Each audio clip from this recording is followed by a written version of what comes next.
नमस्कार, स्वागत है आप सबका। आप देख रहे हैं जनतंत्र लाइव और मैं आपके साथ कृपा।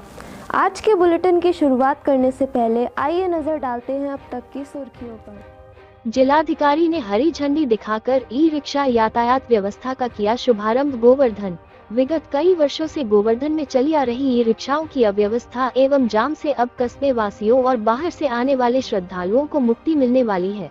शुक्रवार को जिलाधिकारी मथुरा पुलकित खरे और एसडीएम गोवर्धन कमलेश गोयल द्वारा बेहतर यातायात संचालन हेतु प्रशासन द्वारा बनाए गए रोड मैप प्लान के अंतर्गत लगभग 400 की ई रिक्शाओं को गोवर्धन के सप्तकोशीय परिक्रमा मार्ग में चलाने की अनुमति प्रदान करते हुए ई रिक्शा संचालकों को वर्दी पहनाकर तथा उन पर टैग लगाकर ई रिक्शाओं को हरी झंडी दिखाकर यातायात व्यवस्था का शुभारंभ किया गया।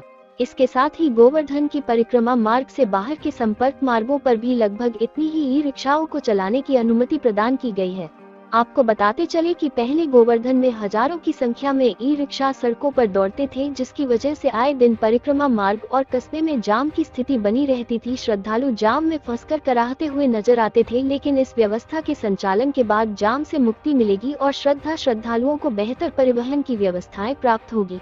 जिलाधिकारी मथुरा पुलकित खरे ने बताया कि प्रशासन द्वारा निर्धारित संख्या में ही ई रिक्शा वाहनों का संचालन होगा। इसके अतिरिक्त बिना अनुमति के सड़कों पर दौड़ते ई रिक्शा ऊपर लगाम लगाने के लिए प्रशासन द्वारा कड़ी वैधानिक कार्यवाही अमल में लाई जाएगी। साथ ही उन्होंने ई रिक्शा चालकों से कहा कि बाहर से आने वाले श्रद्धालुओं के साथ विनम्रता का व्यवहार करें, क्योंकि ई रिक्शा तो देश के तमाम शहरों में चलते हैं, लेकिन जो सौभाग्य आपको प्राप्त है वो अन्य कहीं भी ई रिक्शा चालकों को नहीं मिलता। आप श्रद्धालुओं को भगवान की भक्ति में सहयोग करते हैं, उनके गंतव्य तक पहुंचाते हैं, ऐसे में आपका व्यवहार श्रद्धालुओं के प्रति श्रद्धा और विनम्रता का होना चाहिए। कितने जोन में ये बांटा गया, कितने रिक्शा चले? गोवर्धन में आज सभी व्यापारी बंधुओं, रिक्शा चालकों, हमारे प्रेस मीडिया के साथियों, सभी के सहयोग से पिछले कई माह से इस पे योजना बन रही थी कि किस तरह यातायात व्यवस्था को बेहतर करा जाए। और यातायात का एक प्रमुख अंग गोवर्धन में ई रिक्शा है।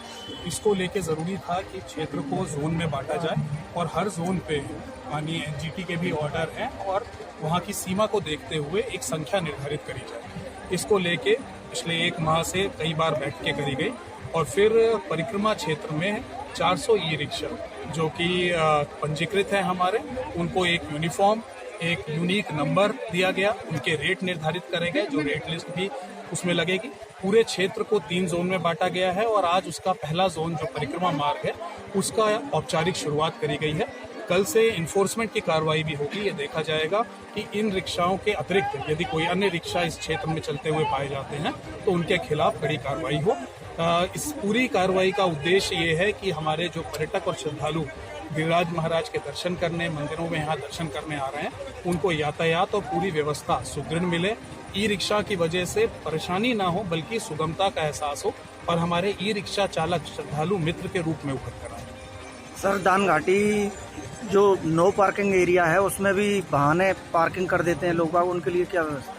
अभी आपने मुझे बताया है तो ये अभी हम लोग चलेंगे मंदिर की तरफ, तो उसको चल के देखेंगे और उसके लिए कोई वैकल्पिक अगर स्थान होगा तो उसको निर्धारित